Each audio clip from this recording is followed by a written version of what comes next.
नमस्कार दोस्तों, स्वागत है आपका एक और नए डिबेट वीडियो पर। दोस्तों, उत्तर प्रदेश से लोकसभा चुनाव के लिए समाजवादी पार्टी और कांग्रेस में गठबंधन हो गया है। समाजवादी पार्टी ने कांग्रेस को दिए हैं 17 सीट और कांग्रेस ने 17 सीट हंसते हंसते ले लिए हैं। तो दोस्तों, इसी पर यह डिबेट है। डिबेट में आप देखो कि अमिताभ अग्निहोत्री जी की डिबेट हो रही है कांग्रेस पार्टी के प्रवक्ता और समाजवादी पार्टी के प्रवक्ता के साथ। लेकिन इस डिबेट में अमिताभ अग्निहोत्री जी ने किसी को लताड़ा नहीं, किसी का रोष नहीं किया, ना किसी को डांटा।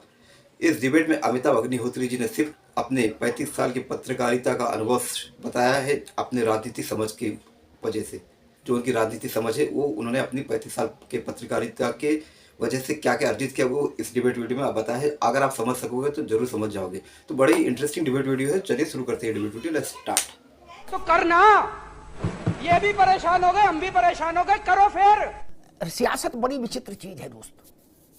कब किसको दोस्त बनाना पड़े, कब किसको दुश्मन, पता ही नहीं लगता। कब किसको माला डालनी, कब किसके कंटाप मारना, यही समझ नहीं आता। माला के समय कंटाप मार दो, कंटाप के समय माला डाल दो तो उल्टा हो जाए। अखिलेश यादव से तू मैं करके अभी स्वामी मौर्य निकले हैं, 72 घंटे नहीं हुए। अब वो सोचे कोई कांग्रेस के साथ निकल लेंगे, हम भी अपना बस में चढ़ जाएंगे, देखेंगे आगे कहां तक जाते हैं। बड़ी पार्टी है। तब तक कांग्रेस ने अखिलेश भैया से झप्पी पाली, क्या बोले भैया जिंदाबाद। अब मौर्य लिए मौर्य भी मौर्य। आज उन्होंने मंच से एक रोचक प्रस्तुति दे दी। उन्होंने अपनी पार्टी बनाई है तारिक खान, उस पार्टी का नाम पता है उनको? उस पार्टी का नाम रखा आरएसएस-पी। पी हटा दो तो आरएसएस है क्या? अब लाए ढूंढ के मौर्य जी। तो उनने पूछा तो उनने कहा, मौर्य जी ने, विकास भाई यही प्रश्न है, उन्होंने कहा हमारा गठबंधन कांग्रेस के साथ है। बोले कांग्रेस से बात कर ली? बोले नहीं करेंगे, उन्हीं से सीट एडजस्टमेंट करेंगे हम। अब ये सब तो मामला बड़ा गड़बड़ हो जाएगा, तो गल्लूगारा हो जाएगा। अभी वो अखिलेश यादव को खरी खोटी सुना के आए हैं क्या? कैसे बड़ा विचित्रताएं पैदा हो रही है विकास जी। नहीं, पल्लवी पटेल तो चलो उधर वापस चली गई, वो आपको आई थी, माला आला दी, लेकिन वो समझ गई कि गलत नंबर डायल हो गया तो वो वापस आ गई। वो कह रही अखिलेश भैया हमारे बड़े भैया है, कोई दिक्कत नहीं, डिंपल भाभी है, परिवार का मामला है। लेकिन मौर्य जी तो काफी आगे निकल गए। अब क्या स्थिति बनेगी विकास जी? देखिए अमिताभ जी, मौजूदा 10 वर्षों में, एक दशक से जो राजनीति का रूप देखने को मिला है और जिन लोगों से इस देश के लोगों की लड़ाई है, मैं बोल रहा हूं देश के लोगों की लड़ाई, और इस देश के लोगों ने ही राजनीतिक दलों को अस्तित्व में लाया है, चाहे वो कांग्रेस हो चाहे वो समाजवादी पार्टी हो। किसी भी नेता को बहुत ही बड़बोले नहीं होना चाहिए, और यही बात मैं मीडिया से भी चाहूंगा, क्योंकि हम आप नहीं तय करेंगे, इस देश की जनता तय करेगी, और इस देश की जनता ने तय कर रखा है। और जिस एजेंडे पर यह देश को ले जाया जा रहा है, भारत के संविधान के खिलाफ और लोकतंत्र के खिलाफ ये बात जा रही है। अगर अभी जो आप उत्तर प्रदेश के परिप्रेक्ष्य में जिन सम्मानित नेताओं का नाम ले रहे थे, उसकी शुरुआत करने वाली भारतीय जनता पार्टी और मौजूदा सरकारें हैं। चाहे आप बिहार का एपिसोड ले लीजिए, मैं किसी विषय को बड़ा लंबा नहीं करना चाहता। आज देश की जनता चुनाव लड़ना चाहती है, और देश की जनता का आदेश है कि समान विचारधारा के लोग जो इस देश के लोकतंत्र संविधान को बचा सकते हैं, क्योंकि अगला हमला, अभी तो हिंदू राष्ट्र की बात हो रही है, और दूसरा हमला अगर कहीं होने जा रहा है तो इस देश के अति पिछड़ों और दलितों के खिलाफ होने जा रहा है।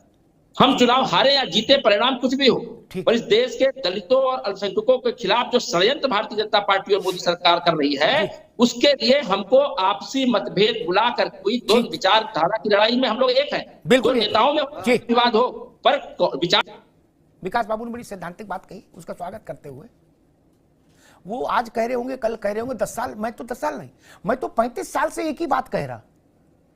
इस लोकतांत्रिक व्यवस्था में जनता जिसको मैंडेट देती है, मेरे लिए वही ईश्वर का आदेश है, क्योंकि मैं मानता हूं जनता ही जनार्दन है। उसका आदेश लोगों के लिए मैंडेट होता है, चुनाव परिणाम होता है। अमिताभ अग्निहोत्री के लिए वो परमात्मा का आदेश होता है। ठीक, इसलिए बाकी सब बातें बेकार, मेरे लिए सब बातें बेकार। उनमें मैं कभी दिमाग नहीं खपाता कि बड़ी बड़ी थीसिस किसने क्या रची ना। जनता ने जिताया, मैं मान लिया ये भारत के नारायण का फैसला है, भारत के लिए। उत्तर प्रदेश में जिसको जिताया उत्तर प्रदेश के लिए। मुलायम सिंह जीते तब भी मैंने ये कहा, नारायण दत्त जीतते थे तब भी यही कहा, योगी जीते तब भी यही कहा। मेरी साथ बस मुश्किल ये है कि मैं ये भेदभाव नहीं कर सकता कि मैं जिसको चाहूं वो जीते तो फैसला नारायण का, और मेरी जिससे ऐसी हो कुट्टी हो वो जीत जाए तो कहते दलितों पर अत्याचार, संविधान खतरे में, लोकतंत्र खतरे में। मैं ये सब नहीं करता।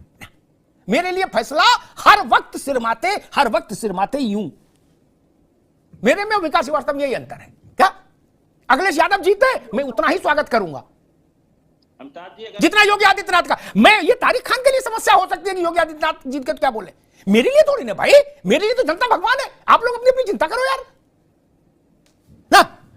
जनता के जनादेश में दलित भी है, पिछड़ा भी है, अगड़ा भी है, पसमानदा भी है, मुसलमान भी है, क्रिश्चियन भी है, सब है। ठीक, इसलिए उसके बाद हम किसी की थ्योरी नहीं मानते, सब बातें फर्जी। जनादेश आ जाए समझ सिर झुका के उसको स्वीकार करें। ठीक है, अभी मैं फिर भी अपनी बात पर, पंचों की बात सिर माथे, खटोला यही बिछेगा, फिर भी मैं अपनी बात पर कायम। सुन लो भैया तारिक खान, बीजेपी के जय घोष में बीएसपी और ओबीसी की भी अपनी भूमिका है। एक एक मोतीचूर का डब्बा 1-1 किलो का पाने के हकदार वो भी है।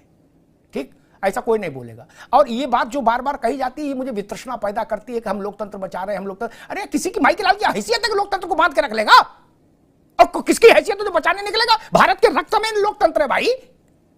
आज जो लोग पैदा हो गए वो लोकतंत्र बचाने जाएंगे। वैशाली में गणराज्य की व्यवस्था थी 4500 वर्ष पहले, जिसे देखो खादी कुर्ता पहन लिया, बोले कहां जा रहे हैं भैया, बोले लोकतंत्र बचाने जा रहे हैं। अरे लोकतंत्र ना हो गया यार, गजब किए हो सब लोग मिलके। लोकतंत्र कहीं नहीं जा रहा। इंदिरा गांधी ने एक बार कोशिश करके देख ली, उनसे ताकतवर नेता भी पैदा नहीं हुआ, मुंह की खाई ना, परिवार सहित हार गई, चेले चापट हार गए, सत्ता से बहिष्कृत हो गई। उसके बाद हमने संविधान में संशोधन कर दिया, अब कोई भाई का लाल लोकतंत्र को चाह के भी छेड़ नहीं सकता। गजब करते हो, जिसे देखो कुल्ला तो तू नहीं किया, सो के उठा, बोले भैया क्या है, बोले लोकतंत्र को बचाने जा रहे हैं। अरे गजब कर रहे हो यार, कौन भाई का लाल लोकतंत्र को पकड़ लेगा? ये सब बातें नहीं, जनता सब समझता, हमसे आपसे ज्यादा सक्षम और हमारी निर्माता निर्देशक सब वही है, ये जान लीजिए। हम क्या कह रहे हैं वो अच्छी तरीके से जानती। खैर मैं फिर वही लौटता हूं ठेठ, बिल्कुल प्योर प्रैक्टिकलिटी पर। जो पार्टी जीतने के लिए लड़े, क्या बड़ी गंभीर बात कह रहा हूं बाबू, जो पार्टी जीतने के लिए लड़े क्या वो कम खतरनाक होती है, क्या वो कम खतरनाक होती है। जो हारने के लिए लड़े उससे ज्यादा खतरनाक कोई नहीं। हम तो डूबे हैं सनम, तुमको ले डूबेंगे। क्या बताओ भैया, गलत कह रहा हूं? जो जीतने के लिए लड़ता है उसे 10 चीजें ख्याल रखनी पड़ती हैं। क्या हमें तो यह देखना है कि भाई तारिक खान, अखिलेश यादव ने खड़ा किया तारिक खान है, हमने अरशद रशीदी खड़ा कर दिया, क्या बात खत्म हो गई। बोले जा बेटा मौज लो, है 10,000 15,000 20,000 25,000 जो काट लोगे उसी में बम है, खाना खर्चा तुम्हारा अपना ही है, मेरे रसीद पे क्या फर्क है? बड़ी इससे प्रैक्टिकल बात कोई नहीं कि मैं लोकतंत्र बचाओ, धर्मनिरपेक्षता ब्ला ब्ला ब्ला, इन सब बातों में नहीं पड़ता। क्या मनरेगा में क्या हुआ, और कहां खलंजा डाला, और कहां हैंडपंप लगाया, ये सब नहीं। मैंने तो इतना प्रैक्टिकल दे दिया। नाम है ओसामा नदवी है, हमने अशरफ नदवी लड़ा दिया बगल में, ले भाई आओ करो बात, बचाओ लोकतंत्र। तारिक खान बिठा तो दिया, हमें फिर कोई लड़ना नहीं, हमें कुछ करना नहीं, हमें तो टिकट दे देनी है कि जा बेटा, क्या शू कर देना है और उसके बाद मौज लेनी है। क्या काशीराम कहा करते थे मुझसे, रुक जा भाई, ये सब चीजें आप लोगों को काम आएंगी यार। फर्जी भाषणों से थोड़े ना नेता बड़ा बनता है, देश की समझ भी होनी चाहिए उसके पास। काशीराम जी मुझसे कहा करते थे कि अग्निहोत्री जी बसपा के पास जिताने की ताकत कब आएगी मैं नहीं जानता, लेकिन हराने की ताकत बहुत है। क्या और बोले मेरे पास लोग हरवाने आते हैं किसी को, क्या उनसे ज्यादा स्पष्टवादी आदमी मैंने नहीं देखा अपने जीवन में। क्या किसके लिए उन्होंने कहा था, मैं नाम ले लूंगा, विकास जी नाराज होंगे। क्या वो प्रसंग मुझे याद है, इनकी पार्टी के लोग आए थे मध्य प्रदेश की डील करने, मैं वहां था काशीराम के यहां। क्या काशीराम ने क्या कहा, अलग से फोन करिएगा तारिक खान बता दूंगा, इसीलिए मैं उनका प्रशंसक था। 1 मिनट में सीधा रेट बताया, दंड फंद कुछ नहीं। क्या बोले 50 उम्मीदवार लड़वाने, ये है, जाओ बात करके आओ, बता देना। मुझे भी जाना है तो जहाज का इंतजाम करो और उसकी फीस ये। क्या भैया तारिक खान मैंने साफ साफ बता दिया आपके मोहब्बत में कि सावधानी हटी दुर्घटना घटी। अब बताओ। मैं कह रहा था, मैं दुआ करता हूं कि कोई ऐसा भी आए जो कुछ इनका नुकसान कर दे तो हमें फायदा नहीं। ये गलती आपकी है। मैंने एक बार अखिलेश जी से कहा था, बहुत वर्ष हो गए, उन्होंने कहा कि भाजपा के पक्ष में इतने संगठन लगते हैं। मैंने जब आप सरकार में थे तो आप 4 संगठन खड़े क्यों नहीं कर पाए? आपको डॉक्टर ने मना किया था? कांग्रेस क्यों नहीं कर पाई? जो सेवा दल था वो भी बंद हो गया क्या? अब रोने से क्या होता है जो चिड़िया खेत चुन गई। ये बड़ी अच्छी बात कही आप। तो दोस्तों डिबेट हो गई खत्म, वीडियो हो गई पूरी। उम्मीद करता हूँ दोस्तों ये डिबेट वीडियो आपको पसंद आई होगी। दोस्तों इससे पहले ही के डिबेट वीडियो में मैंने आपको कहा था कि अगर कांग्रेस और समाजवादी पार्टी के बीच में समझौता होता है तो ठीक है, नहीं होता है तो राहुल गांधी निश्चित ही मुस्लिम वोट काट लेंगे। क्योंकि मैं दोस्तों बीजेपी का कार्यकर्ता हूं और मैं हमेशा ग्राउंड पे रहता हूं, मुझे इस बात की अच्छी से जानकारी है कि क्या माहौल चल रहा है। भले मैं इस वक्त मुंबई में हूं, लेकिन पूरी देश की जो मेंटालिटी होती है दोस्तों वो एक तरह की होती है हर चुनाव को लेकर, अगर लोकसभा का चुनाव है तो। इसलिए मैंने कह दिया था अगर उत्तर प्रदेश में राहुल गांधी अलग लड़ेंगे तो अखिलेश का मुस्लिम वोट कटना तय है, क्योंकि राहुल गांधी पूरे देश के नेता है, अखिलेश यादव सिर्फ उत्तर प्रदेश के नेता है। ये बात आप समझ के चलिए। अगर इनकी यही चाल अखिलेश यादव ने अच्छी चल दी, राहुल गांधी जी से हाथ मिला लिया, अब वोट बटेगा नहीं, दोनों के लिए एक ही बात है। तो दोस्तों ये था इंटरेस्टिंग पार्ट और यही इंटरेस्टिंग पॉइंट अमिताभ अग्निहोत्री जी ने इस डिबेट वीडियो में रखी है। उम्मीद करता हूँ दोस्तों ये डिबेट वीडियो कंटेंट मेरा काम आपको पसंद आया होगा। अगर ये डिबेट वीडियो कंटेंट मेरा काम आपको पसंद आया तो चैनल सब्सक्राइब करते जरूर जाएंगे। मिलता हूँ आपसे अगली वीडियो में, तब तक के लिए जय हिंद, वंदे मातरम।